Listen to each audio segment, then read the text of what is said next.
Hello, concert band, Woodwinds and Brass. This is page 7 of your book, and we get into some new concepts here.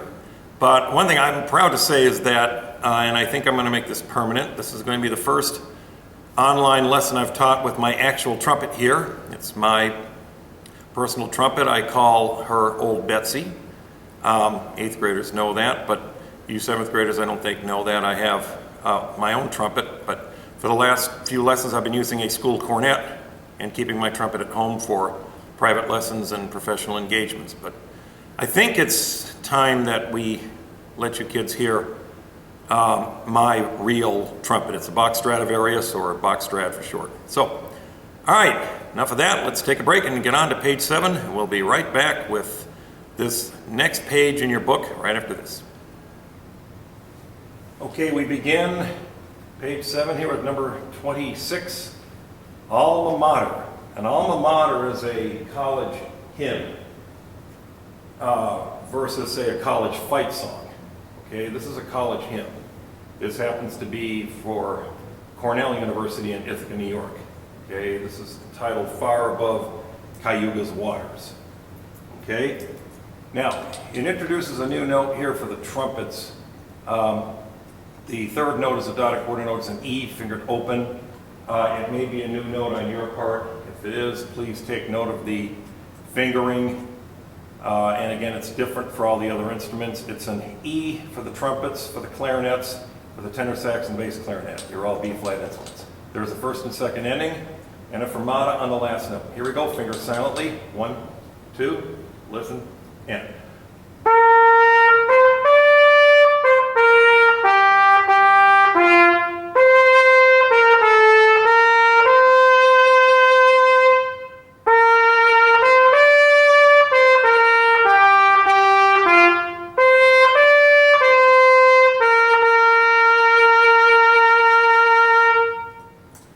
And don't forget to hold the last one a little longer. All right, here we go. Ready? Beginning, Alma Mater. 1, 2, ready, and now.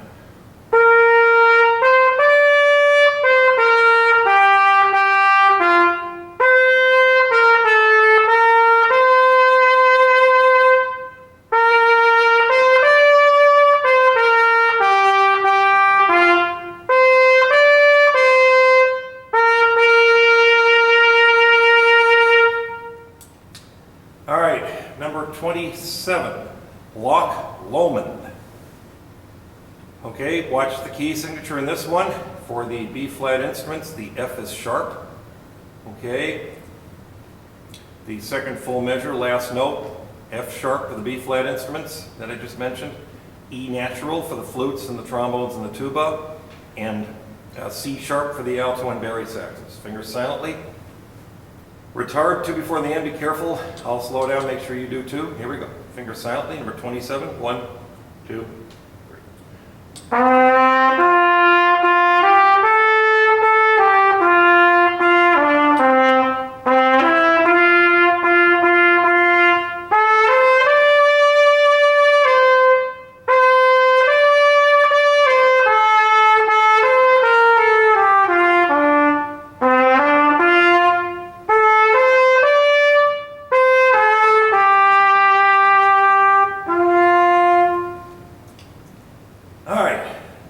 Scottish melody there. Here we go. Ready?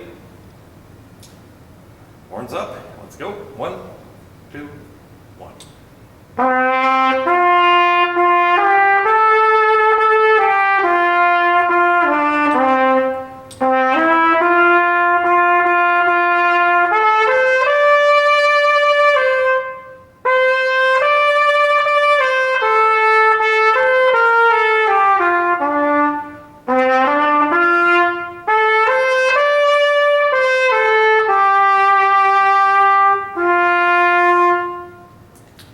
Okay, we will take a quick break and go on to the next exercise. We'll be right back. Okay, the next one is number 28, Molly Malone. Alert, alert, alert, alert. Now careful what I say, listen carefully. This is a test exercise for the end of the second quarter, not the first. You already know the two for the first quarter. This is a test exercise for January and the end of the second quarter. It's called Molly Malone, okay? Now, as the last one was Scottish, this one's Irish. So we're visiting a little bit of the UK here. Now, in the tan box, it says key changes. Okay, to make it simple, halfway through at the end of the line, you'll see there's a sharp added and a natural added also. I think, no, they didn't put in the natural, but they should have. The P starts in key signature of 1 flat for the trumpets and the clarinets and the tenor sax and the bass clarinet, 1 flat. And at the end of the line, you see the change, and then the second line's in 1 sharp. So the first line's in concert E flat, the second line's in concert F. Okay, and that will come up again one more time later in this page. So careful, key change halfway through. Finger silently, number 28. 1, 2, 3, 1, 2.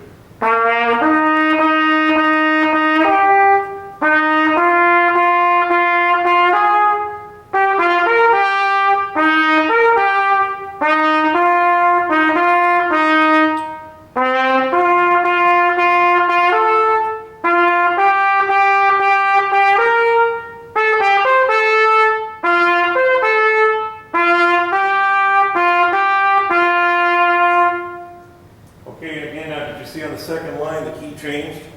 So again, we had some different notes affected by the key signature. Okay, that's something you kids really need to get a handle on. Even if you kids were here at school live in person, it is still a challenge for the second period intermediate level band, the concert band, to learn about key signatures. And of course, key changes in mid-song. Here we go, all together, 28. 1, 2, 3, 1, 2.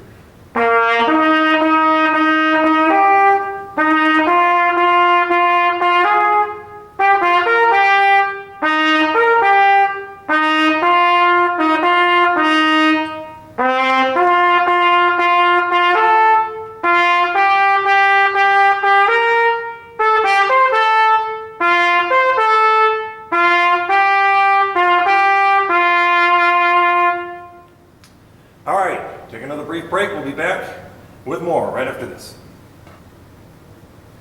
Okay, these last three, well actually I should say these next two will not require fingering silently. They're pretty easy, okay? The tan box talks about dynamics. Again, crescendo and decrescendo. You'll see the word, in number 29, you'll see the words abbreviated, the Italian words. Crescendo means get louder, decrescendo means get softer. Okay, sometimes they're expressed in hairpins, which are sideways V's that expand for crescendo and get smaller for decrescendo. Okay, now the first one is number 29, rise and fall. Okay, now careful, you've got a preponderance of staccato in the first 4 measures, and then slurs and tenuto in the second 4 measures. Okay, all right, so please make sure, not in addition to the correct notes, which should not be a problem. Watch the articulations, okay? Also, crescendo, first 4 measures, decrescendo, second 4 measures. Here we go. Let's all play it. No fingering silently. This is far too easy. Here we go. Ready? Do, day, do, day, do, day, do. 1, 2, ready, and now.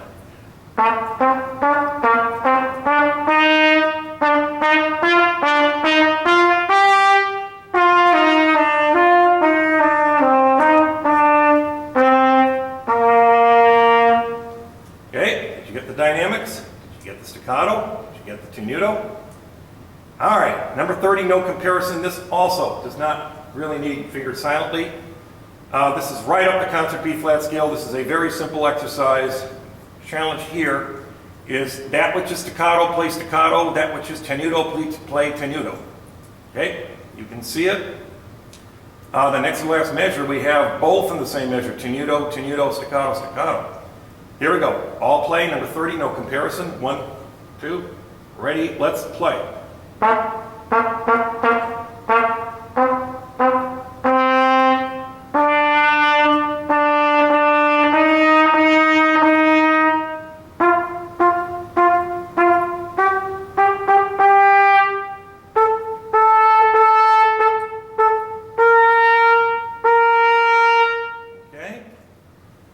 And finally, number 31, sight reading challenge.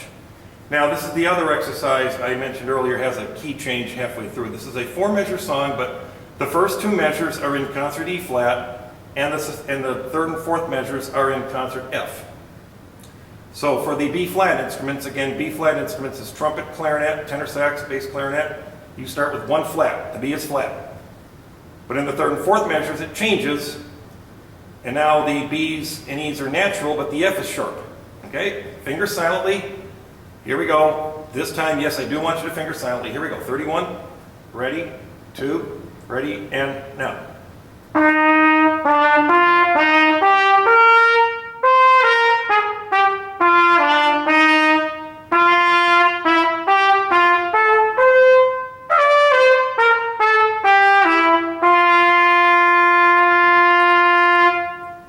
Okay, before you play, I noticed there's also something else we got to tell you. 2nd measure, 4th measure, we get that sentence that you learned recently. Last note of a slur takes the length of the note following. D, da, da. In fact, in the 2nd measure, you've got 2 different interpretations. D, the first slur is followed by a staccato 8th note. The 2nd slur is followed by a tenuto quarter note. D, da, da, D, da. There's 2 different interpretations right there. And in the last measure,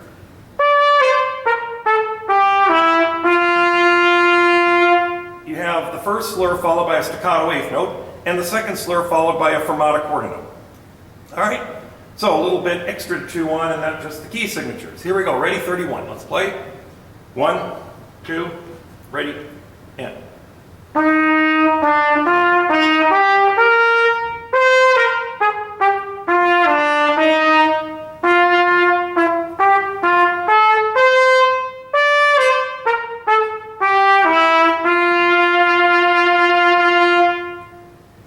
Fermata on the last note. All right, we will wrap up this lesson and bring it to a conclusion after this brief break. Please stay tuned. Okay, that was page 7. Now, don't be confused with number 28, Molly Malone. You don't need to know it for the end of October. That's number 16, Smooth Move, and number 19, Sight Reading Challenge. Number 28 is the first exercise for the 2nd quarter, and those tests won't be until January. Okay? Now, we talked this week about key signatures and key changes within songs, so please be careful. Sometimes when you turn in your Flipgrid recordings or your Smart Music recordings, some of you still need to learn how to read key signatures, okay? There's also a little bit of work here on tenuto versus staccato. Make sure you can do both. The sentence came up again. Last note of a slur takes the length of the note following in the last one. D, da, da. And again, in one of the measures, you had a slur leading into a staccato and a slur leading into a tenuto.